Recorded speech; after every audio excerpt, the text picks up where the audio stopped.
Excellent. I can't wait. I can't wait for that. Buckle up.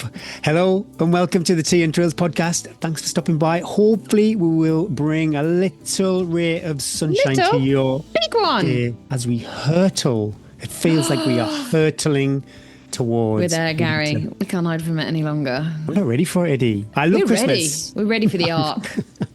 I'm not ready for it. I love Christmas, but just this cold weather and the dark nights that surround it. And yeah, obviously the clocks have changed. Sad time. Have you changed every clock in your house? No, I have not. I'll just leave them until next time. Do you remember when the car clock used to be really hard to change, and it used to take me about 3 weeks to stop and get the manual out to work out how to change my Peugeot 205's clock and then the oven clock. We've got a big clock in our kitchen and I love it because the kids keep absolutely crapping their pants because they think we're so late because I've not changed it. Yeah. And they're like, oh. And last night I was like, right, it's bedtime, and they all went off. Like normally there's a lot of moaning and groaning because they were like, Mum, we thought it was 11 o'clock. You'd let us stay up till 11 o'clock. Talking about Christmas, I bought the present that I'm going to receive from Esme and George for Christmas. Does that make sense? What? You can't do that. Esme makes you lovely pictures and Christmas decorations. That is true. Yes, little Rexy over there. So it's pretty Northern Traverse bias, but yeah. Is if you're this into a trail 12-litre running... bag? Oh no, I've received one. Ultimate Direction have sent me out. Oh my God, you are the corridors of power that I move in. This bag. It's not even released yet. The corridors of power. That is hilarious. When I just think you can't say anything funnier, you come out there. Right, I've got a bone to pick with all of you people, listening away, enjoying all the chatter. Oh, it's so lovely. You sent us all these lovely emails. Gary, Eddie, love listening to you. You've changed our life. Blah, blah, blah. We don't know interested in that. We want intros. We want intros and we want them now. So if you're running along, oh, lovely time chatting with your friends, stop. Record us an intro. We wondered why they've gone dry. We've gone dry on the intros, Gary. And we think it's because there's no races. And so people perhaps aren't doing recce's. They're not. But surely you guys are still running with friends. We want wild ones. We want on the top of trig. We want people crying. We want struggle. We want turmoil. We don't want happiness. No. I want a zone 4 intro. Oh my God, from the treadmill. If I can hear your carbon-plated shoes going at 6-minute mile on the treadmill, you're going the straight treadmill. in. But guys, our covers are there for the first time ever of intros. And so if you send one in, you're pretty much guaranteed it's not going to be a 6-month wait. Or if you just turned your light on, you've just gone bright. Wow, your cheekbones just chiseled as we were elevated. Talking. Right, get to work, guys. We can't do all of this for free without you. We just need a little bit of input, you know, just a little bit of background work. If there's none next week, we're going to get nasty and start coming around your door. We'll have to do one ourselves. Oh my goodness me. Kudos, high five and big hugs to all our patrons and everybody. Sorry we started Patreon. That with a threat. Yeah, you're a bit shouting. Everyone who's joined Patreon over the past week, for the price of a cuppa, you keep the lights hot and the mics on. Loads of brands offering great discounts over on Patreon. It's the best way to support the podcast, and you can save big time on all your trail running essentials. And don't forget, if you would like a snood or a bobble hat, then you need to add your address to Patreon. No address, no goodies. Also join Patreon for a year and you can save 10% on your membership. And if you join the Legend tier or above, we'll send you a bobble hat too. You can give Patreon. So if you have a Tea and Trails fan in your life, then spread the love and treat them to the ultimate podcast gift. Thanks to X Miles, Precision Pure Hydration, Harrier Trail Running, Phoenix Light UK and Protein Rebel for sponsoring the Tea and Trails show. X Miles is a family-owned independent endurance sports retailer that provides nutritional goods, apparel and accessories to help athletes perform and recover at their best. X Miles offers a wide range of high-quality products from leading brands, and their team of nutrition experts, cyclists, runners and outdoor enthusiasts can provide you with expert advice and guidance to help you reach your goals. Whether you're a seasoned athlete or just getting started, X Miles is the perfect place to find everything you need to succeed. How's your fueling going? Are you still slurping the carbs? I took a little sandwich bag of gels on my little holiday to London and I slurped away every morning. And I took one as I was running with Debs and she saw the brand I was taking and she went, "Oh my God, that's absolutely made of money." And I was like, yeah, but this is so good. So yeah, still going strong, Gary, still going strong, feeling good. I slurped one 2 miles from the race finish on Saturday night. You would have Oh, been did proud you of me. think? I would have been so proud of you. I actually did the gel clear up around the treadmill this morning because I do something terrible, Gary. So I just take a stack of gels into the garage and leave them on the treadmill so they're just there for me to grab. And then I throw the gel on the floor because I pretend like I'm running so hard that I couldn't possibly just put it back on the tray. And then I just leave the wrappers all around the treadmill in like a sort of like, what was the name of that artist? Like Tracy, what was her name? Emmond. Tracy Enham, wasn't it? I feel it's like a scene. I'm like, this is incredible because the rest of my house, I know this will come as a surprise, but I'm not house proud, but I'm on it with the laundry, beds are made, bathrooms are clean. Like I like to keep things pretty squared. So my little bit of naughtiness is I just leave my gels around the treadmill on the floor. And then today I was like, this is disgusting, Eddie. And then I picked them all up. That's pretty grubby. Oh my goodness. That is grubby. But the scene of such hard work and sweat as I jog those 8-minute miles slurping the gels. You mentioned last week about sticky gels. Well, I took a gel on Saturday night and I must have ripped the packet in half, literally. I just had gel. I'd have had to stop the race. Gel. My vest, my gloves, everything. Oh my God. Stop the race. I'd have had to call the race director and say, can you bring out some warm soapy water and wet wipes? So anyway, if you too are trying to feel your runs a little bit more, Xmiles offers 10% store credit. You just need to visit www.xmiles.co.uk or via the link in the show notes. Yugoku, you haven't got your cap on today. You got your bubble hat. It's winter. Winter is coming. I'm not putting the heating on. I've got my insulated jacket and my bubble hat. You are. Well, I'm a bit further north than you. Our downstairs heating is on. I go up the stairs and I'm like, whoo. That's pretty fancy. You've got double zones. Is that fancy? Our house doesn't do that. Is it not thermostat, your house? Yeah, but it all just, wherever the thermostat is, that governs. There's only one thermostat. Yeah, so you just have it turned off upstairs. Then I need 2 thermostats, one upstairs. You don't have 2. Okay, no. Sorry, I'm so sorry.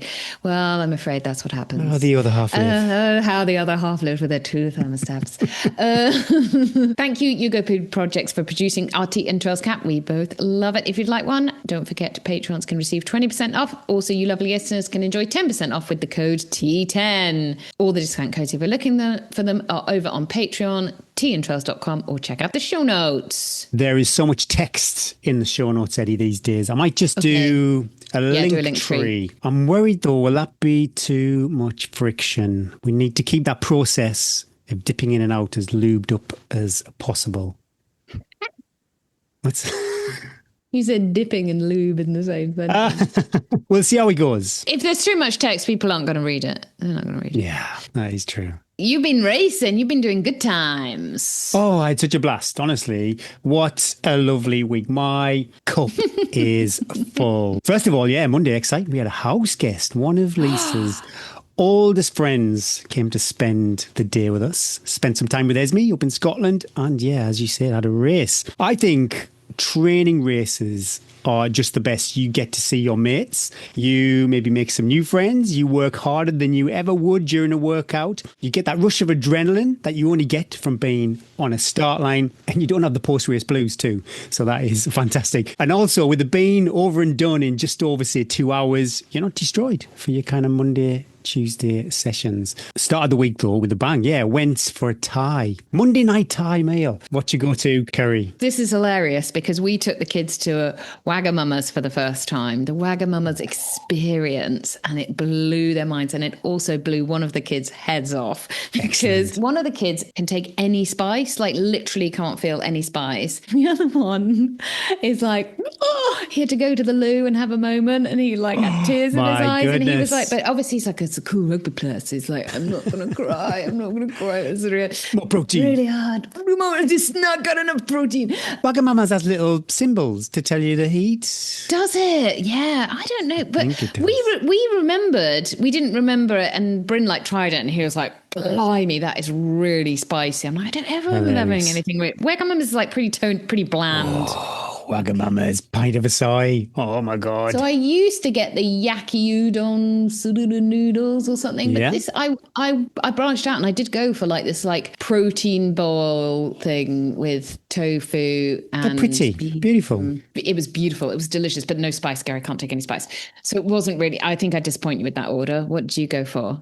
I went for the classic massaman curry. It's not spicy. I wouldn't say it's sweet either. Sometimes if you went for, say, I know it's a different country, but if you went for, say, a masala, that's quite a sweet curry. I'd just been postponing, procrastinating all day. You know, we had a guest, so our schedule was a bit disrupted. I thought I'd go to the gym in the evening after going out for a meal. So I had no alcohol. I'd already set myself up for success. But yeah, when I had to undo a few buttons on my trousers, yeah, I knew the gym wasn't going to happen. Proper Christmas trousers, I had to undo the top few buttons. But I felt so content, just like that. I mentioned the bear last week, just like the fat bear as it snuggled down for its winter hibernation. And then really I was fighting fires after that. I was editing the podcast, went up to Scotland. That really kind of messed with my chi. I did a run, but my session ended up being pushed all the way back until Friday. I've got a race on. A race that wasn't a race, I suppose, but got a race on Saturday, and I was sandbagging on the start line saying that I did my 3 times 10 minutes, whatever it was, on Friday. Then basically people threw it back at me like, well, I've done parkrun, I've done cross country, I missed the cross country because of this Trail Outlaws race, and then they did the race too. So yeah, had zero excuses. My workout for the week, and this made me giggle, was 10 times 3 minutes, and I remembered your workout was 6 times 3 minutes. So I thought, if you paid attention to Strava, you might think, have you heard of the phrase 11 a reef? No, tell me more. It's like basically one-upping you. If you said I did 10 press-ups, someone did 20 press-ups. Okay, instead of 10 a reef, it's 11 a reef. Makes perfect sense. Oh, okay. You're funny. I get it. You get it. You're hilarious. I didn't make it up. And then it was 2 minutes rest. I think the 3 minutes of graft above any other session, I think that is the perfect sweet spot, because just as you're really starting to feel it, you're counting down that last 30 seconds for the session. I think I found my groove after the third 3 minutes, because I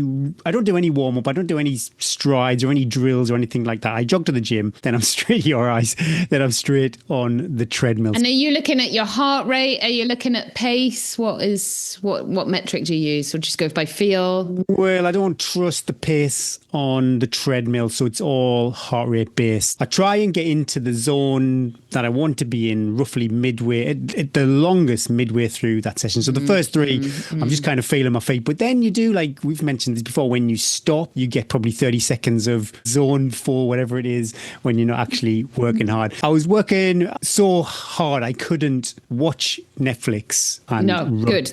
I think that's a good training metric if you do training on the treadmill. If you can watch something, you're not out of zone 3. You're fine. You're good. We're all good. When you're going too fast, because basically your eyes are going up and down, there's a little bit of a layer of blood and sweat over your eyeballs. You can't do anything. I nearly put the incline on the treadmill, because when I'm running fast on the treadmill, when it's at say 1%, most of my effort's going to stop my phone bouncing off the treadmill. But I didn't, I chase hills all day long, so I just thought it'd be good to get the legs open. And yeah, there was some low 6-minute mile coming in. Talking about Netflix, I heard something during the week which I found was fascinating. Have you heard of a thing called second screening? Second screening. Is that when you're watching Netflix but you're watching something else at the same time? So they're making crappy TV because people aren't really watching it. Exactly. That is it. Yeah. So they know that most of the consumers... Right. Yay!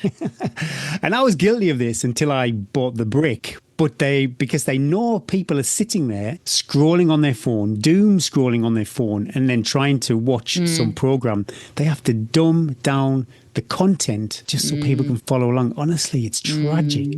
That is tragic. Ban the phones on your sofa. That's what we do. Like, well, if you want to watch TV, put your phone away. That's a good idea. At any time of the day, mobile phones away. As poor Evie, who's the only one without a phone in the family, tells everybody. It's like she suddenly finds herself sitting there going, guys, you're all on your phones. Oh, it breaks my heart. And like I say, I'm guilty of it in the past too. So yeah, I'm really grateful for this brick and just that extra little layer of, talk about friction, that extra layer of friction just to stop me going on it. And I do find sometimes if I just leave it in the kitchen, then it's completely out of the way. Yeah, but it's just so lovely to lie on the sofa scrolling as well. You're like, dopamine all over me. But what annoys me sometimes with the content that you watch on Instagram or YouTube or wherever it is, it promises you something that it never actually delivers. It might say, that's a state. You won't believe their reaction. And then okay. Yeah, no, don't have time for those. You know it's going to be so disappointing. the major disappointment is you get drawn in. I do. If it's, say, maybe a celebrity,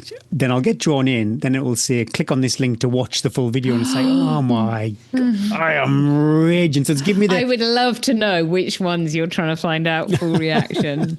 You probably look on our Instagram, it's probably all there. As we plunged into darkness, I think I did my first trail run in the dark. I proper spooked myself. It does take me a little bit of time to climatize. I went from thinking, I'm so lucky being a bloke, I don't really have to think much about my personal safety when I'm running at night on the trails. But wow, I went immediately to actually pretty freaking myself out. Castle Dean, which is really small, but I think I probably was the only person in there, apart from the owls, lots of spooky eyes looking back at me through the trees. Yeah, I was a nervous wreck by the time I finished. I was visualizing it's really bizarre. When you put that element of fear in your head, I was visualizing all kinds of like terrible scenarios. I will probably go back in Castle Dean because it's lovely trails and you get lots of elevation. But yeah, it really did freak me out. I do remember this every year, the first probably couple of weeks when the clocks change, that does scare you. It was like a day and a half, I suppose. I was in Scotland. It was a flying visit, but yeah, really nice. I had to sleep on a floor, and my inflatable mattress that I bought for the Dragon's Back race, it's now got a puncture. I've still got the picture of you trying to blow that up the night before. Well, it's got a puncture now, so I had an awful night's sleep. Yeah, basically slept on the floor. Did my usual jog around Arthur's Seat before I headed home. The gig was great. Thousands of teens. I went from thinking this was a gig like an intimate gig in a record store, thinking, oh my God, this is going to be really stressful. I'm like me and 20 other people in this venue. Then I realised it was a proper gig. Although it wasn't a proper gig, it was them basically playing their new album in its entirety. So none of their greatest hits, which I think probably disappointed a few people, to what turned out this venue, I think, has a capacity of like 4,000 people. So it's quite a big deal. And basically, I think there was like 3,800 teenage girls. I wasn't the oldest in the room. There was basically lots of mums and dads chaperoning or being the plus one to their child. It was great. Unfortunately, I've never been to Dundee, and I would have liked to have spent a bit of time in Dundee, but where the venue was maybe 100 to 200 metres away from the train station, and it was dark. So yeah, it was like an SES raid. I was basically off the train, watched the gig and then came home. Trail Outlaws, Dark Skies half marathon from Wooler. Saturday night started at 7 p.m. I wanted a solid run, but I didn't want to ruin Sunday's run. Grafton, but you're not burying yourself. Does that make sense? And that's exactly what I got. It was like ferocious winds, but absolutely crystal clear night. And I was trying to. So immediately, like the people who won it, I think I was like 7th or 8th or something like that. So top 10 first V50. I'll just slip that in there. The people who won it, they were off. So I tried to chase the ball. I was thinking about Jason's mantra, chase the ball, and I couldn't. They were completely gone after a few miles in. I went wrong a couple of times. Silly nav errors, totally my fault. So the guy who was just behind me kept catching me up. Oh, that's infuriating. I thought he was a V50. He was a V40, it turns out. But it gave me enough pressure that I didn't stop for a wee. I was absolutely busting when I got back to... Well, see, in an ultra, in a 100-miler, yeah, if you do the maths, if you have 20 wees and each wee takes you a minute, that's 20 minutes. I don't know, you can kind of course correct. When you're running hard for, say, 2 hours, just over 2 hours in my case. I just weed myself, Gary. I would just let it flow. It's fantastic, though. He finished just maybe 5 minutes after me, and it just kept me, even though he wasn't in my age group, it just kept me pushing the effort right until the end. The best post-race food ever. Ooh, now we're talking. Now I'm interested. Nourished myself on a vegetarian tagine with rice and focaccia. Cups of tea in a proper mugs too. I had a blast, yeah. Felt good, felt strong, pushed all the way. I think I kept the effort pretty consistent. I did stray into zone 4 a couple of times on some of the climbs, but generally speaking, it was that steady effort. Yeah, I had absolute blast. But I'd planned a long run on Sunday. I thought I'm going to still try and do the long run on Sunday. All I could face was a little village loop with Rex. So I ticked all the boxes. In an incredible fashion. In the wrong order. Basically, I did everything from Friday, Saturday. You play a wild game because you managed to do a lot in your life, and the training and the racing. That is like, you should be injured or ill like all the time. I eat like a champion. You do. And that's probably like 80% of your success rate is that you're fueling the work. So the body feels that it can support it. And I mean, you have been doing this for a long, long time. True. You are very, very old. I'm very experienced. So we park up at Wooler. The first thing I do is get my tin of rice pudding out of my bag, and I'm walking to the start of the race, scoffing. You're burning calories. Yeah. You've got to go to registration. That stress is high. Big fans out on the course? Was there sort of like banners and... Oh, it was incredible. Gary. Petals, rose petals as I was running around. It was great. You know, some people I'd not seen for a long time. I have done quite a few Trail Outlaws races. I've done Wooler Marathon before, St Cuthbert's Way, both of their versions there. I've done a bunch of their races anyway, but feels like it's been quite a while since I've toured the line. Wooler's great, and I think that whole Cheviot area, it gets overlooked compared to the lakes. I loved it. Like I say, tick the boxes in the wrong order. Another trophy. Can we share the trophy cabinet? Mine is bare. I don't think there was much competition, but I'll take it. What a week. So it started in Scotland. It was midpoint. No, it was all the way. Then we went to England. I'm an You went to international England jet because I went to setter. Scotland. We swapped I countries. know, crossed over. Did you go on the train? We probably went past each other at Durham. I thought of you. I would have. Thought We of had a you. carload of stuff going north. Supplies. I love it. Tesco drop. So we started it. And we started the week on Monday, as one does begin the week. I felt terrible. I was doing my classic Monday, double day recovery. The morning I did with the dog, so I can't really call that recovery because Lindy's pulling me one way, Tucky's pulling me the other way. And normally that's fine. But oh my God, I felt so tired, Gary. I questioned my life choices. And I was like longing for the end and like going, oh, I've still got a mile to go. And I thought, oh no, this does not bode well. And then I didn't get to do my second run till almost 7 o'clock in the dark, just like you. But unlike you, I don't scare easy in the dark. I am really happy. I refuse to be frightened. Now, I'm going to eat these words in about 3 days' time. But out here in the wilds, I love running in the dark and seeing all the animals and the trees. And you hear the rustle, don't you? And you're like, I just don't let my head play with it. Yeah, there's a bit more lights around, isn't it? I'm more scared by a car driving past me than I am by anything else in the woods. I did get moving. So it took me about 9 miles to get my rusty old bones moving. And then I felt fine. When you've got like either a second run to do or you don't get your session done till quite late, that like narrative in your head for the sort of 3 hours before you go is like, don't bother, don't do it. You're too tired, just rest. And then it's so exhausting. And then when you go and do it, you're like, oh, I feel so much better for it. But I do it every day to myself going, no, you don't need to do that. You just rest, my little angel. And then Tuesday we were going down to London for our little half-term treat, seeing my family, seeing Bryn's family. And so if I wanted to train, Gary, it meant getting up at the crack ass, which I was prepared to do because I knew the snacks I had planned on the train were going to taste so much better if I'd done my training session. I had an incredible array of snacks to work my way through on the 800-hour train journey. Got up, met Lucy on Zwift, and we absolutely destroyed each other. She destroys me, let's not face it. I'm just like, she made such a funny comment this morning. She was like, I looked at the watts and I thought, oh, that's not too bad, that session. Then I realized I was looking at your watts. Burn. That's so rude, but I'll take it because I'm not putting them up. I'm doing. So we did a really hard session. It was hilarious. The sweat, the blood coming from our eyeballs. I must send you a picture. Everybody that's listening, you would all enjoy this picture.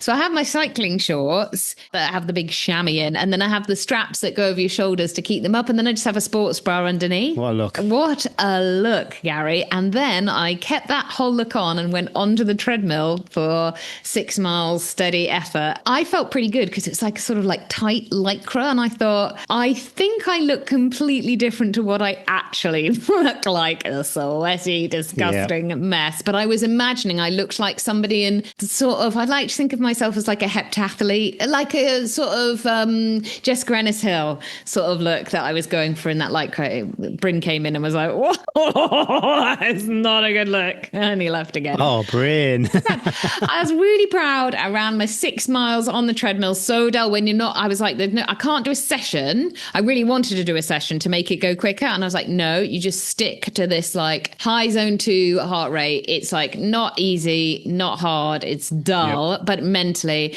And off a hard bike, that was a good load of volume. Smashed some gels, done like almost 2 hours worth of training by like 7:30 in the morning. I was all set for that train ride. But oh my God, did I regret it when the lady got on to sit opposite me and she had a dog and there was no leg room. And I was like, my legs are so cramped. And your dog is now lying on my feet, which is lovely. In a normal situation, I'd love this, but I've got the knees of a 95-year-old and I need to stretch them out. We started what I would call our ultra marathon of anybody who knows this and whose family lives a long way away and you don't only get to see them like once every like 6 months. Even that, I've not seen one of my sisters for a long, long time. So you've got to fit it all in. So we had a schedule, Gary. I love going to Finland, but wow, it is exhausting. Everything you're doing is really fun. It goes from one thing to another to another to another. There's no rest. So of course I'd overcooked Tuesday a bit. So Wednesday we just went for an easy run around Hyde Park. I was with Bryn, so it was lucky. So we were just chatting about all the times we've been in London, blah, blah, blah, memories. So that was nice. And I had sort of in the back of my head hope to get out for another run. I already knew when we got back, I thought that's never going to happen because we had such a day. Two's a stretch on holiday. I sort of gave myself a bit of grace. I was like, it's never going to happen. Straight to Madame Tussauds, Gary. That is not my choice of Are we in there yet? outing. I am. Oh, awkward. Me and Taylor. We've put off going. The kids have always wanted to go. The kids were a bit bemused by the whole thing. Have you been recently in the last like 5 years maybe? No. We didn't know anybody. We didn't know who the people were. People were crazy for the people. And we were like, I don't know these people. Kids didn't know who they were. Yeah. Like stars of like perhaps films we'd not seen, or maybe like all people wanted to do was take pictures with them. And Bryn and I were like, I'm sure when we came in, when we were like you walked around and you were like just amazed at how amazing these statues were. But all people were trying to do was take pictures of themselves with these people. So you couldn't really get to see them. Obviously, we liked seeing the Beckhams. Taylor Swift, obviously, big hit with Bryn. It finishes, Gary, with a 4D like Marvel experience that you go and put the glasses on. I mean, the Chamber of Horrors, I didn't even pretend. The kids turned right and I went, I am not going near that. The only reason they want me to go is because they want to see my face as I cry as we go around the chamber. I was like, not going in there. I am not going in there. You guys can go in there. I was right, Gary, because I went in, I put the glasses on, it started and I was like, nope. You took one for the team though. Incredible. I took the glasses off, Gary. I shut my eyes and I just sat there. And the back of the chair kept punching me when there were big fights. Like the chair was like punching me and it really hurt my sore disc. I got think really I've done grumpy. This. Maybe I've been to Madame Tussauds recently because I remember this. I kept looking around going, is anybody enjoying this? Because I hate this. I just want to get out. So I was like, I'm not looking at the screen. I'm not opening my eyes. I don't like any of this. And you should write a stern letter. Complaint going. I just wanted a nice little bit of Downton Abbey or something. Then we had a little bit of a break without a scheduled thing. My friend had recommended getting an Uber boat down where you can just tap in and then you can just go down the Thames. I'm all over this. This was almost the best bit of the whole trip. We got on the boat. It was like cold but blue sky. It was quite busy on the boat. I thought this is a little bit busier than I want it to be, but it was going like back and forth across the Thames. So we were seeing all the sights, kids loving it. The sun was shining. I could hear the water lapping. I shut my eyes. I woke up and we were in Greenwich and there was no one else on the boat. I was looked around. I was like, oh my God, the boat was like almost full when I fell asleep. When I woke up, like there was nobody on the boat. And I was like, oh my God, where's my family gone? And they'd gone out like to the outside bit and they were looking outside. I was like, you left me asleep on the boat. And they were like, Mum, you had your mouth open. It was really embarrassing. Oh, I love a ferry. I love a ferry. We had a lovely little wander around Cutty Sark. I said, this is mile 6 of the London Marathon. When you do this, kids, this is where you like realise you've gone off way too fast and you question your life choices. You should be cruising. It's important. You're cruising here. So when you come past, they worked out how many years till I was like, you'll remember this when you come past this in a few years' time when you do your first London Marathon, ruin yourself SL for 18. And then we got the, DLR back. So then we saw another sign. We just basically used the cheap transport to show all we loved it. And I'd had my nap. Oh, I was full of it. It was my little sister's 40th, very delayed celebration. Happy birthday. We went to see Hercules the musical that has only just come out. And I won't lie to you, I was a bit like, not sure I want to go and see that as my musical choice. It was incredible. Mum said Hercules didn't have big enough muscles for her. I was like, Mum, she said it really loudly. Perfect for kids, older kids, younger kids. So if you're thinking, what should I go and see? Here you are. This is not just a running podcast. I had to go back on the tube, Gary, talking about being scared. Not done that since I was in my 20s. Find myself around London by myself late at night. Look cool, Eddie. Look cool. Don't pretend you haven't got your knitwear and your thermal layer on. Got back at about 11 and I'd agreed to meet Debs at 6 o'clock in the morning for a run. And I thought, what a hero. This is going to be tough. Come on, Eddie. Don't think, just do. It was one of those. You're not going to feel good, but you're going to feel worse if you don't do your run now because then you won't do your run. Would never have done that without meeting Debs. It's good, isn't it, to set it up with somebody else because then that just keeps you accountable. Whenever we go to London, I do the same route all the time. I never veer off round my trusted routes. She gave me the whole tour. And at that time in the morning, felt like 2 a.m., nobody around. Off we went. We woke up the whole of London. We went up Primrose Hill. We didn't get any views because it was absolutely pouring with rain, but it was so fun. It was lovely to see her, and I got some terrible chaffing, so I really felt at home then. So that was an 11-mile morning before got back, everybody's still asleep. I'd always expect to see a celebrity at Primrose Hill, like Jude Law, Keira Knightley. Yes, kind of. you do think they'd just be going up in a really expensive cashmere tweed coat. There wasn't anybody up there. Debs was like, normally there's loads of people up here, and I come up and go, can I take a picture? Yes, I live in a picture up here. Then another huge day, Gary. This is another big day. We wanted to take the kids to the war rooms. Have you ever been to the war rooms? I thoroughly recommend another London top guide. I'm saying no, but maybe I have. Yeah, well, they've changed. If you've been in the last obviously they've not changed, but if you've not been in the last 10 years, there's now a massive museum inside them. They do a really good audio thing, and they do one for the kids as well, which was great because we met as a big family there. So all the kids got this audio guide. They just disappeared. We didn't see them again to the end. And we had the adult audio guide, which is good, keeps Eddie on track because otherwise I can get a bit lost and also can get a bit I love an audio guide. I love an audio guide because it takes all the pressure off. True screening, you can just walk around and someone's telling you what to look at, basically. So this is was going around the war rooms, many family members. I think we pretty much took it over. Anyway, there's a cafe halfway where we sort of reconvened. I'm really sorry I didn't get your names, whoever it was, but they were lovely. And this guy comes up to me, doesn't look unlike you, and he was like, Eddie, hi. And I was like, hi. And I thought, I don't know who you are. It's I had that real moment of university when I worked in London, and so I just had to go, wait, sorry, where do I know you from? He's like, you don't know me. I'm just a big podcast fan, and I'm here with my family. And I turned around and they're all at the table and they're all smiling and waving and they're like, we love you. Wow. I was like, Gaza, we've made it. They were lovely. They were out from Scotland to having a little family trip. So we had a long chat. Dad is standing next to me and he's just standing there for ages, and I'm just chatting away with a lovely chat. What are we all doing? Blah blah blah. We move on around the museum and Dad's like, why didn't you introduce me to your friends? And I was like, Dad, I didn't know who they were. They just listened to the podcast. And he's like, yeah, but they'll know who I am. I'm always in the podcast. You could have introduced me as your dad. I'm sure they would have wanted to meet. I was like, I don't think so. But I thought that was brilliant. All the places in London, I would thought when we were running round or something, someone might be like, but no, in the cultural. I like that. I was spotted in the cultural section of London. There wasn't quite enough family members to read. There was none of my kids, which was a bit sad that I didn't get the triple kudos of people know who you are. Oh, that would have been impressive if your kids saw that. Yeah, I think I might think about they were not interested. Anyway, another big day. Then we went on to Buckingham Palace. There's an Edwardian exhibition now. For my top tips of visiting London, a side bit, a wing off Buckingham Palace, I would say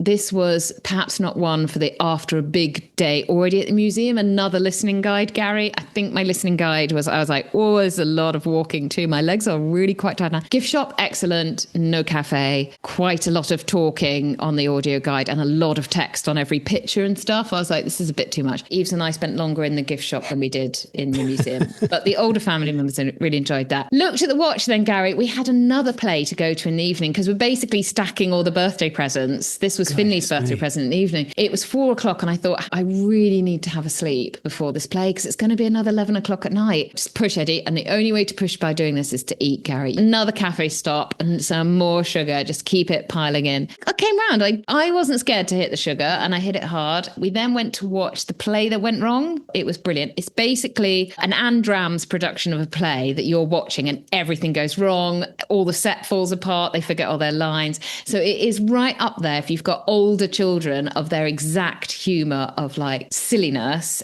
And halfway through, Evie went, when does the actual play start? Because she thought it was real. She was like, this is terrible because we're watching this. And I was like, no, it's not. It's like watching Alan Partridge, isn't it? It is exactly. And it is exactly that sense of humour. We all got out of the theatre. I said, Bryn, can we just get a taxi back? Because I don't think I can make it the hour journey to get, I just don't think I'm going to make it to bed. And he's like, no, come on, we're going to get the tube. I was like, oh, Bryn, come on. How many steps are you doing? You've got to be like 40,000 steps. On average, 40,000 steps a day we're doing, Harry. My legs. I had agreed to meet Debs again the next morning. So we got in. I was again like, don't think, just do, Eddie. Just set that alarm, curl up, shut your eyes. I didn't take my mascara off. So the next morning I could hardly open my eyes. Yes. Anyway, we met up again. We had another great run, another tourist trail. This time we went south of the river. By the end of this one, Gary, my legs were so stiff. My quads were like 2 blocks of solid rock. But the day was a little less manic. And so there was a little bit more sitting down time. What's your opinion on bowling? Do you like it? Do you love it? I really enjoy it, and I've got no skill. If I get a strike, it's a fluke. I can't understand. You know, I'm a sporty girl. I've got good hand-eye coordination. I cannot get that ball to hit those pins. I am. The kids called me gutter girl because every time I went, it just went in the gutter and it started to chant the whole. You need the rails, guide rails. At one point, Evie put them up for me. She went, Mum, you need to get some points. I was like, I'm really trying my best. Loads of fun times. I did manage a session, 6x4 minutes. I broke Bryn. He couldn't even. I said, shall we start the session? He said, I thought we'd started it. I said, that's just the warm up, my friend. He hasn't been very well. So but I have to use him, as you know. I use him as my guide of fitness. Felt amazing, Gary. Felt good. Just enjoyed running past a lot of middle-aged men in Hyde Park and them doing double takes and then trying to run behind me and me. They wouldn't have enjoyed that. Highlighting the afterburners and letting out some snot rockets. I worked really hard on them and I opened up. I reckon I've got another 10 heart rate efforts before I'm gonna have to move all my heart rate zones basically, because I went up to 167 at the end of the last one. I always think last one you ask a few questions. Have I done this right? Have I paced myself? Do I feel good? Felt so good, and I was recovering in like 30 seconds, and I think that's always a good sign as well. Like if you're doing it right, yeah, it's really tough the last few seconds, but then that you do recover really quickly, so I felt really good. Sunday I had images of a long run, Gary. Similar to me. I managed 8 miles and I was like, all of that was on concrete. And I was like, this is not, I cannot run another step on concrete. And that was enough. It was great. It was so fun. I love a city break. I love a trip, but my God, it was tiring. I've never been so happy as when we left King's Cross and I settled in on the journey home. But that's for next week. I'm not going to spoil it all. You've had enough of my top tips of London. I love the train. It's probably my favourite mode of transport is a train. Not when someone gets on with a dog and they lie on your feet and you're like, I've got to stretch my legs out. Sorry, dog. I'm really sorry. We do rubbish trains. If you go on a train the continent, they absolutely crush it. Oh, I know. Our trains are terrible. I did think that. Thank you, Precision Fuel and Hydration, for supporting Brew with the Coaches. Their website and newsletters are such good source of knowledge, articles to read, and YouTube content to binge on too. On YouTube, you can learn how to fuel an ultramarathon, what pro runners carry on race day, and how to nail your marathon prep. Precision Fuel and Hydration helps athletes personalize their hydration and fueling strategies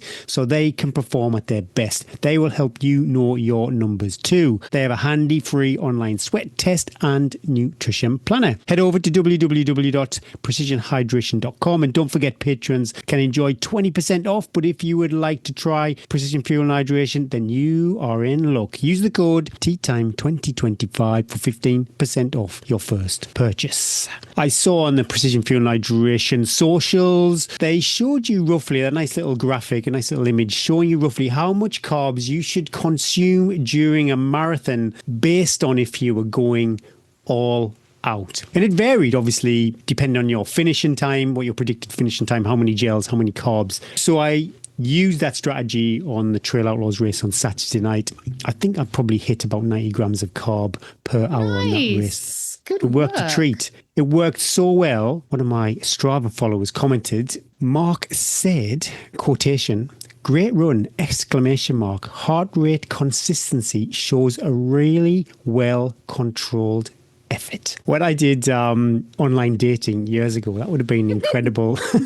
Which platform did you use? It was called, I think it's now Grindr. defunct. Tinder, Grinder.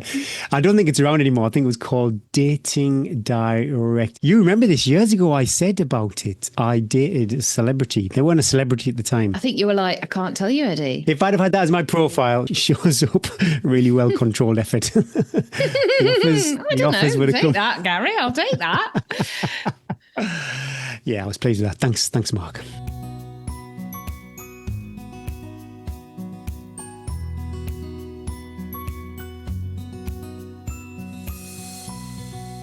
This week's question comes from Becky Atkinson. What devices do you recommend for navigation? I'm an ultra runner. I enjoy 24 hours or 100 milers. I do okay, having come second at Centurion Thames Path 100 heavy flex and female course record holder at Snowdon 24 double heavy flex.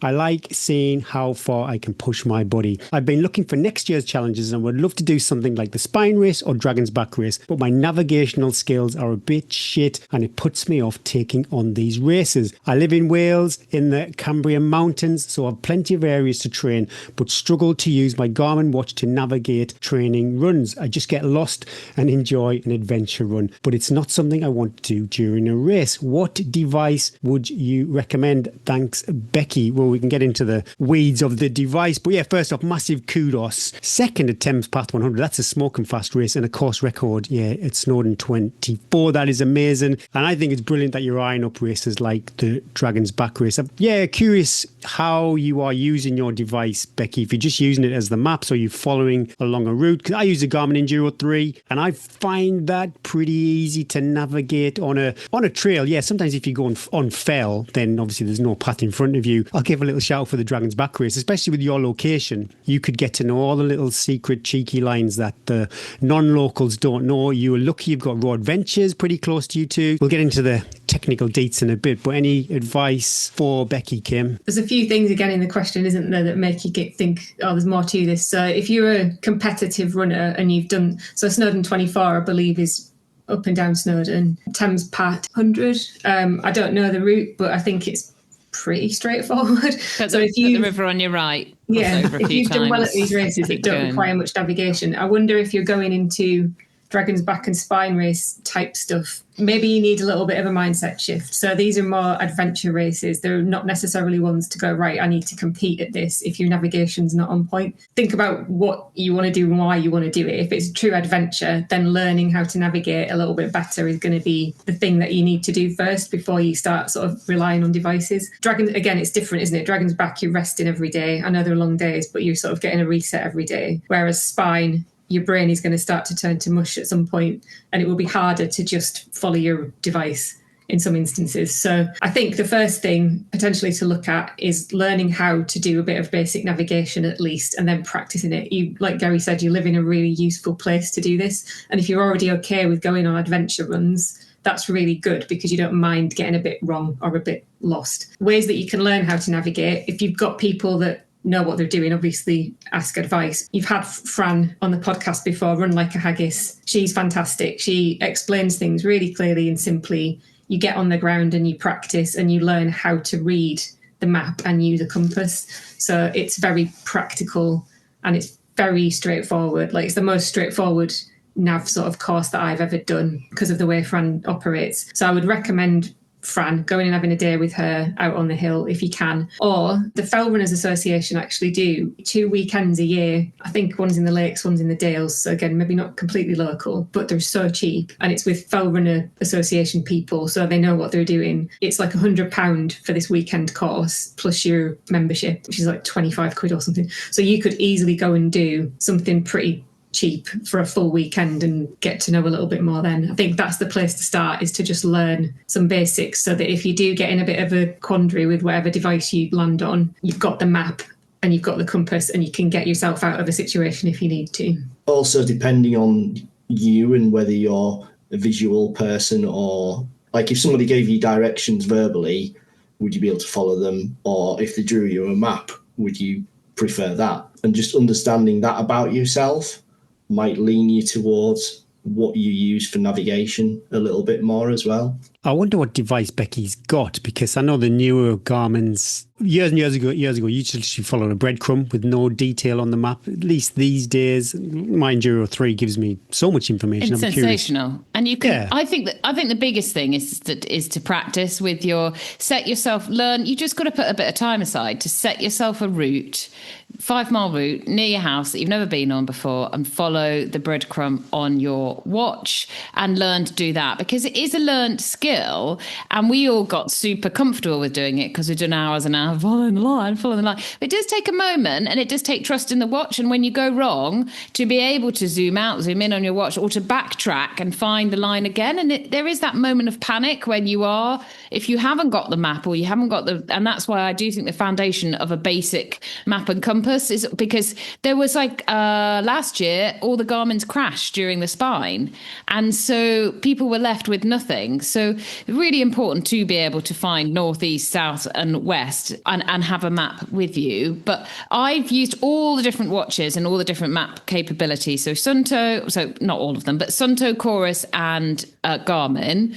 Chorus is still quite basic. I think their maps have got a bit better, but I do find their GPS sometimes a little bit slow. If you're a Chorus fan, take a dose, don't listen to what I'm saying, because everybody likes different watches as well. Sunto, excellent. The maps are really, really good. I think Garmin are the hands down the best. I think the speed in which you get the map, the detail that you get, I would trust my life pretty much with my Garmin. And I've followed races that I've not known for hundreds of miles, sleep deprived, and been able to follow on my watch, but it has taken practice. And I think one of the biggest things, Becky, is if you go off the line, you have got to get back on the line and not carry on, because that is when trouble arises. And also always to trust the line. And things with the spine where there are like little tricky turns, there's a stile in the wall, there is a gate, or you're going through farmers' land, and that can be quite complicated. You have to really slow down and take your time to read through what the watch is, and sometimes it does take a little bit of time.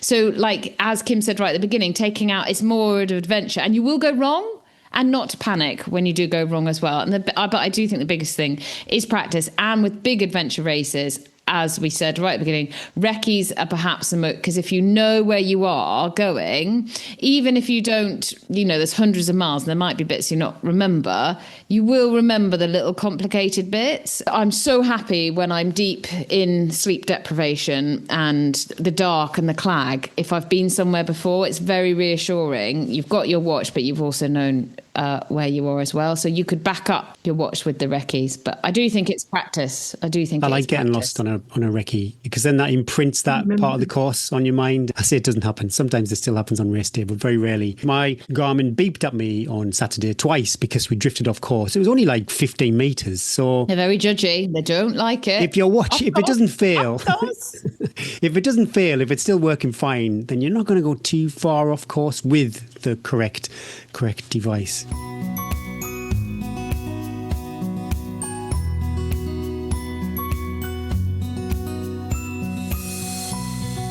Thanks, Harrier Trail Running, for sponsoring our Strava Club and the Tales from the Trail section. Harrier is the UK's fastest growing brand for trail runners, providing specialist kit designed for superior fit, comfort and function with the best customer support. Check them out for race vests, waterproof poles and other trail running essentials at www.harrierrunfree.co.uk, where you can also download your free copy of How to Run an Ultra Guide. Maybe I need to write them of how to tour London with 40,000 steps a day as well. Use T10 for 10% off site-wide, or check out their brilliant trail bundles for a special 20% off. First up this week in the Strava Club is Michelle Geeb. Apologies, Michelle, if I've mispronounced that. 63.6 miles for the week, longest run of 22.8 miles, and a total of 3,104 feet of vert. Michelle's Strava runs are locked down, so I can't see what she's up to, but I think she is listening from across the pond, Eddie. International listeners. Hope you had a great week, Michelle, and thanks for being part of our Strava community. Next up is Paul Woods, 53.5 miles for the week with the longest run of 26.3 and a total elevation of 6,995 feet. I thought that must have been a race initially when I saw 26.3, but he has been on a Pennine Way recce. Nailed on, I'm pretty sure. So he had hill, dog miles and some running with a 5-kilogram pack. So I'm pretty sure that's nailed on. He's doing a spine race. I wonder which one though, Eddie. You will know more about the ins and outs of that race. Gargrave to Ribblehead. So we could be doing the south, I guess. We could be doing the full thing. You could be doing the full thing. Yeah. Oh, good luck, Paul. Good luck. Last up is Adrian Brooker, 66.3 miles for the week with the longest run of 26.7, total elevation of 726 feet. Adrian has been having fun at the Venice Marathon. I'm not too sure if this is correct or just like a weird glitch on Strava, but according to Adrian's Strava activity, that is 131 feet of elevation for that marathon. That's got me frothing as a potential winter marathon. I had all eyes were on Valencia because of the course, but logistically I've got to go to Manchester, blah, blah, blah, blah, blah. Malaga was awesome because I can fly from Newcastle. I'm not too sure how you get to Venice. So I'm just, I want a bit of deets actually on Malaga Marathon. But yeah, 131 feet for Venice. Talking about Strava, did you see, obviously you would have seen the fallout between Strava and Garmin. I didn't really dig into the deets, so I don't know who's exactly upset about what and who's supposed to have done what. But if you had to make a decision, and I think this probably kind of alludes to why Strava have backed down, if you had to make a decision now, which one were you going to be loyal to? What would you do? Garmin all the way. Strava's a social media platform, Gary, for you to flex, me to give you kudos. I've had my Garmin longer than my kids. It's like my firstborn. I am tied to my Garmin. It wasn't my first Garmin. It was the Forerunner, the big one. Have you still got it? I've still got mine somewhere. Bryn went round his arm. That first one that went round your arm. That. They should bring that back with all the updated technology inside it. that housing. Well, that read the Forerunner, whatever it was. Mine got stolen. I left it on my step in an old house, so it would pick up satellite while I was getting ready. It used to gauge us, didn't it? Went outside, it wasn't there anymore. I was absolutely... You were an idiot. It's the sort of thing my children would do. We've got a birthday shout out. Belated happy birthday to Lou Shannon Baines, super popular member of the trail running community, brings awesome energy. Anyone who has been to the Lakeland 50 and the Lakeland 100 will know Lou brings awesome energy to that race. Yeah, hope you had a great day, Lou. Heavy Flex, a couple of weeks late, but may I nominate my friend and clubmate Trish Callan for a Heavy Flex? I think you've both met her. I bumped into Trish loads. Even, I think it's Horse Guards Parade after the London Marathon too. So yeah, seen Trish loads. Well, she's completed the GB Ultra Glasgow to Edinburgh on the 11th October to complete a 5-race slam during the year. She had previously completed the Chester 50, Manchester to Liverpool, Pennine Barrier and Snowdon 50. Trish is now preparing for the Northern Traverse next year. Her biggest challenge yet. Another Traverser. That is awesome. What are your Trish?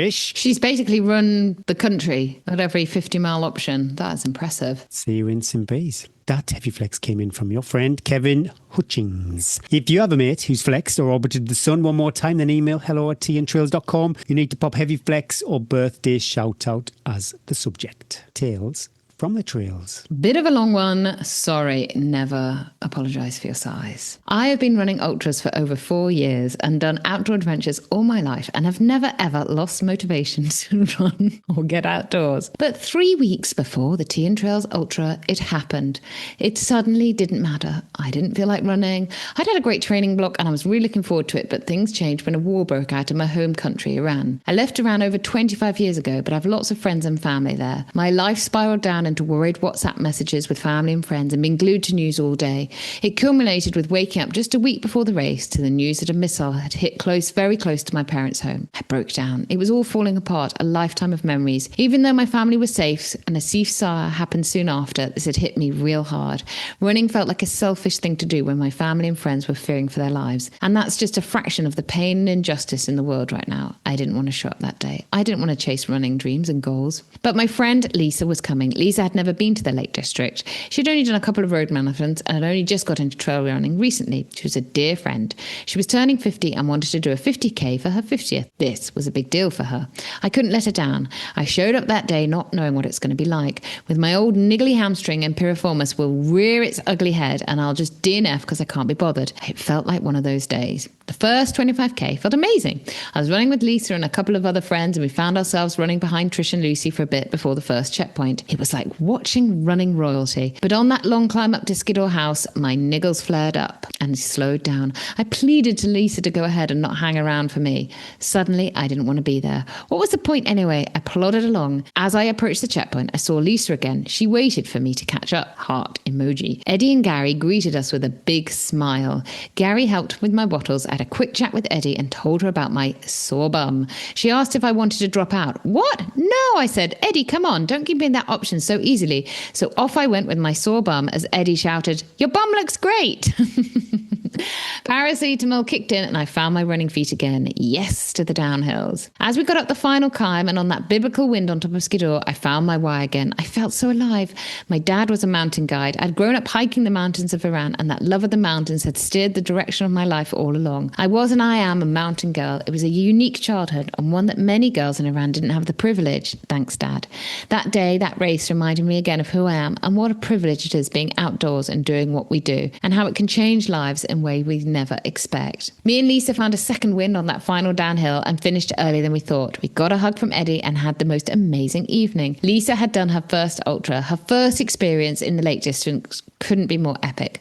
I'll never forget linking arms with her on the top of Skiddaw and asking if she is okay, her face hidden under her hood, and then seeing her big grinning face underneath. She was living life.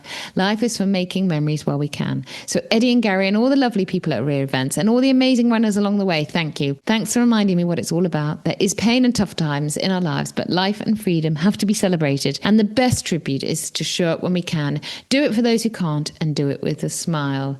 Love you all. Shirin Shabasteri from Inter Ultra. She has got a great bottom, Gary. I'm sorry. I'm going to just pop it in there. Also, really wise words. It started off, and I'm sure we've all been at point. I mean, we cannot understand what she's going through, but I'm sure lots of people think, what is the point of this going out to become sweaty messes? But there is a point. There is a point to it. And I'm so glad you came along. It was lovely to see you and that you found your mojo as well. Into Ultra, they are looking for unwanted head torches. So if you've got one hanging up in your utility room or kit, bucket, whatever you've got, and it's not being used, then I'm pretty sure there's somebody out there that could use it. So reach out to Into Ultra. Not one, but two Tales from the Trails this week, Eddie. Hello, Eddie and Gary. Yesterday was the absolute highlight point of my running journey so far, and I wanted to share with you as it wouldn't have been possible without the world's most popular trail running podcast.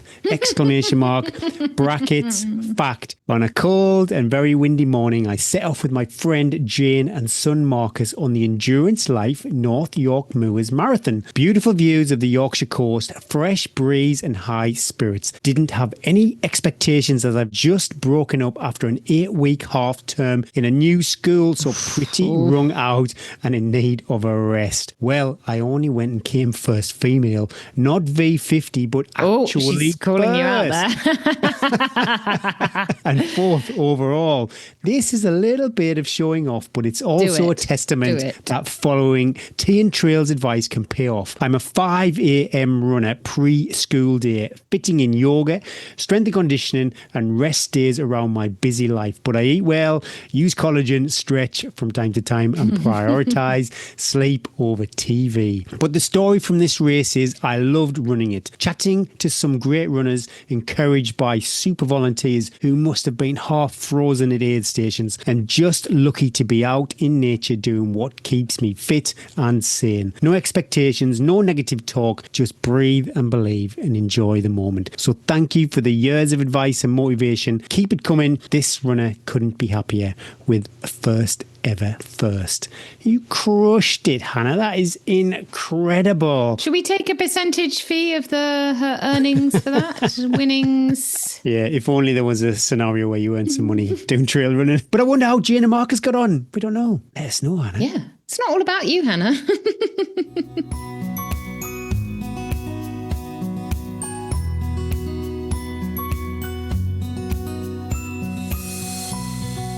Thank you, Protein Rebel, for bringing us home. Gentle on your stomach, driving your performance, whether you're trying to get a PB, training for your first marathon, breaking world records dressed as a rhino, or completing your 10th ultra. Protein Rebel's products are easy to digest with no artificial additives, providing both performance and overall health benefits. I spotted during the week that Protein Rebel had scooped up best value collagen, best protein-based food, that's editor's choice, and best race nutrition, that's editor's choice 2, in the Women's Running Product Awards 2025. That is wonderful news and well deserved, and kudos Liz and Tim and all of the team. And if you would like to try or buy some award winning products, then use the code T15 for 15% off your first order over at www.proteinrebel.com. Patrons can enjoy 15% off every order, but you need to pop over to Patreon, maybe the link tree. Would I put that code in the link tree? Can't wait. We're all on the edge of our seats for this link tree. Tender hooks. When's it going to happen? Just let me know. Just let me know. It's getting to that time of year. I see it on YouTube and other podcasts, what the best bits of kit were for 2025. So I thought I've enjoyed quite a few pairs of running shoes this year. They're not all new to 2025 though. First up for me, my favourite go-to pair of shoes, which I'd probably use more than any, have to be that Mount Coast T1. That was a complete curveball for me. I take them everywhere. I took them to Edinburgh last week. I took them to Malaga. They are my go-to comfy shoe that I would just go on pretty much any trail, maybe not fell, but yeah, complete surprise, pleasant surprise for that Mount Coast shoe. Also, if I'm going for race day shoes, then I've got an array for my arsenal. Terex Speed Ultra or the Ultra Mont Blanc Carbon.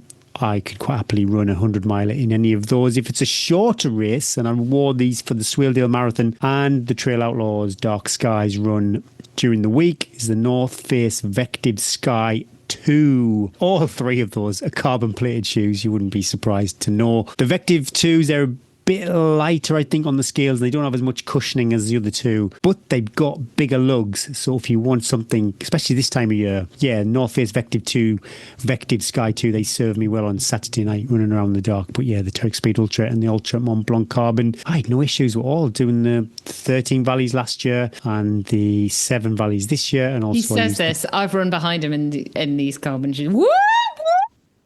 That it's was a rocky ride. Those were the New Balance. Oh goodness me, what were they? Carbon plated shoes too, but they were like 3 mil lugs, and they were well worn. I've got 2, Gary. You know, everybody finding the perfect shoe. You struggle with your feet. I want speed. I want something fast. I want something light. I want everything, Gary. Like everything in life. I want to be a 6-foot super Swedish model, and I'm not. And I want a pair of trainers that works for every single. But the truth is, you cannot have one pair of trainers that is not. It's not going to work for it, especially when you mix up everything that you do. But I have found 2 this year, 2 different ones. Topo Athletic Vista. Oh, interesting. Yeah, okay. I don't think they look quite heavy, but they're not. They've got a super wide toe box. They are very much like the North Face in its cushioning, but the grip is so much better.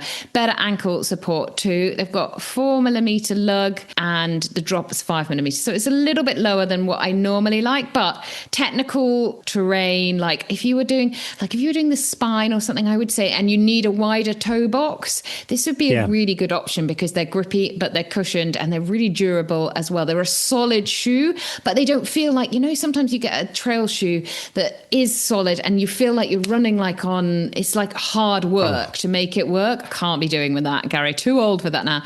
I really like these Topos ones. They're quite Vibram. Yeah, Vibram sole. So they tick a lot of boxes for me. They can be a great recovery shoe, but they can also be be like a really great long run shoe. They are zippy, but they are not as zippy as my second choice. Now, this is a more expensive choice, but actually I go for, when you look in your armory of trainers, and my hand reaches for these most days, it's the On Cloud Ultra Pro Off-Road. Now, they don't have a carbon plate, but they do have a nylon plate. They've got a bit of bounce. The lugs aren't brilliant, but on so I wore them for Race Across Scotland. Absolutely brilliant show. When you've got a lot of running to do in an ultra as well, you can switch from like road to hard pack trail, a little bit slippy on wet rock, but I'm going to take that for a long distance. Like I would say this would be an amazing UTMB show. Technical trail's great because though they've got that nylon plate, it's not a carbon plate, so it's not stiff. I find I can't run a technical trail on your carbon shoes. I'd just be all over the place. And that's got a 6mm heel drop if that is important to you, and they weigh about 275. They're expensive, but I've been wearing the same pair since Race Across I bought them maybe like 2 months before. So I did Isle of Wight in them. I must have had them since about April. And you might think, you've got to get longer than like 6 months out of a shoe. But I'm wearing this shoe, there's a lot of miles. There's a lot of getting wet, getting dry, and none of it has fallen apart yet. I love it so much that I've stockpiled. Every time I see it cheaper, I've bought 2 more pairs and I've just hidden them because they'll change them. Next season, they'll change them and they'll be different, and I probably won't like them. And for me, being able to run pain-free for miles and miles and miles with no foot pain, no toe pain, no blisters. It's like race ending if you can't run. So those are my two two kind of different choices. I've not really talked about those trainers before, and both kind of maybe ones out that they're not super popular, but I like them. They're not as effective too. I think I'm the only person I know who's actually got them. And they are expensive. They're £180 on North Face, what you can buy them from elsewhere. When I bought them, I think I bought them from Sports Shoes, and I could use the Patreon discount. Yes. £180, which when you look at, say, the Speed Ultra, the Terex and the Ultra Mont Blanc, retail price at least above £200, £200 above £200. Also, I forgot to say the lug depth, 5mm lugs on those Vective too. So if you've got a quicker race that you might need a bit of grip. But no Vibram, where they are slippy. They are slippery little mofos. No Vibram. Yeah, you can't have it all. Vibram. You can't have it all. But yeah, good. Some good choices if you're still on that endless hunt for the perfect guy. It would have been good if we'd both have selected the same shoe, because then it would have been unanimous. No, that would have been dull. And also, it would have been like, oh my goodness me, this shoe's awesome. I've seen you just put a shoe on, you don't care, and you go and wear it, and I'd be like, oh my God, I never knew that. I wouldn't need to wear it in. I need to wear it for a dog walk. I'm not a straight out the box girl. I'm super lucky. I never ever look at the drop. That doesn't even come into No, you are lucky. Yeah. How's your week shaping up? Learning to live in this dark. Look how dark it is. You can't really tell here, but it's dark, Gary. It's 4 o'clock. 4 o'clock, and it's going to only I can see out darker. The back window. It doesn't look dark outside. No, it doesn't, does it? But That's bizarre. It is dark. I need to turn the lights on. I've got some news on my blood test, but I think we've chatted on enough, and I'd like to do a special segment. Maybe we'll put that in next week because the news is good, and I am super proud of the results that I got, and I worked very hard at it, and I think, and there was nothing out there for me to find, so I really want to help other people if they want to find information on how to train when they are anemic, what I've done to help absorb the iron, how I've managed it, how I've managed training and everything. So it doesn't deserve to be slotted in with Eddie's trip to London. I think it deserves a little bit because that information I certainly couldn't find out there. So I would like for people to be able to use it as a bit of a resource, just a bit of guidance, a bit of reassurance. Try your own method. But but I did get my blood test back after much fighting to get the tests, and things are on the up, Gary. The red blood cells that's good to hear. Good to hear. Manufacturing themselves. You're up and about. You are up. I'm up and about, Gary. Still a contender. Oh, you put me on the bench. Take me off the bench. I'm on the bench. Take me off the bench. What about you?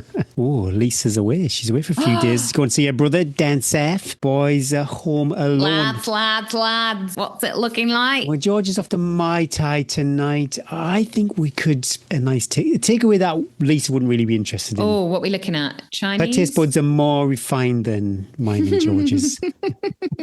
I'm not too sure what's on the cards, but yeah, I think we should do that because sometimes we don't go to the local Indian, or there's a place called Grill and Chill. Grill and Chill. Sign me up. That's like... Please go to Grill and Chill and then send a picture of the menu. So So yeah, we'll see. I'm looking forward to that. A nice little treat. But other than that, yeah, keep grafting Trail Outlaws. Oh my goodness me. They've got another half marathon and a marathon this weekend in Wooler. But during the day, I do fancy it. I've not entered it. My head thinks no, but my heart says yes. Why would you not do it? Like, can you not just go and tap round it? Do you need to go and blitz yourself? I don't think I need to be doing 5-6 hour runs at this stage in training. Is it? Yeah, that marathon has got a lot of climbing in it, hasn't it? But 6,000, so I did 3,000 on Yeah. Saturday. It's gonna be a big day out, isn't it? Don't think it's going to be too sensible. Other than that, yeah, my legs are pooped. We are Tuesday. I was supposed to do another 10 times 3 minutes. I enjoyed it so much. I'm going to do it all over again, but my legs are pooped. I'm going to have to shift it until tomorrow. All the snoods and hats have arrived, so I will be slowly making my way through all of that to try. You and the postie still besties? We are like that. Not when he sees all the packages for the snoods and the bubble hands. We're touching each other. Body contact these days. Really? Fluid exchange. That's the next step in your dating app. Tick for fluid exchange. Thanks everyone for tuning in. We love you. Thanks for listening. Share the episode, share the pod, share the love. Pop over to Instagram, Facebook and YouTube. Subscribe or even consider becoming one of our awesome patrons. Don't forget, get your intros in. I want that inbox flooded with happy runners out on the trail. Or whiny runners. That's fine. I love them both. I'm one of them both. Thanks to X Miles, Precision Fuel Hydration, Phoenix Light UK, Harrier Trail Running and Protein Rebel for sponsoring our show.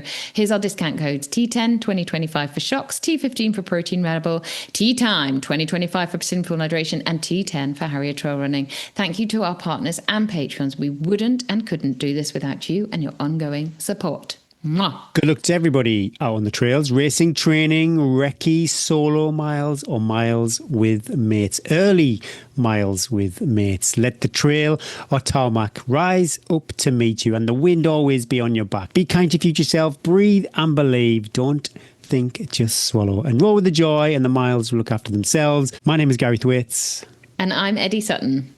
That was the Tea and Trails podcast.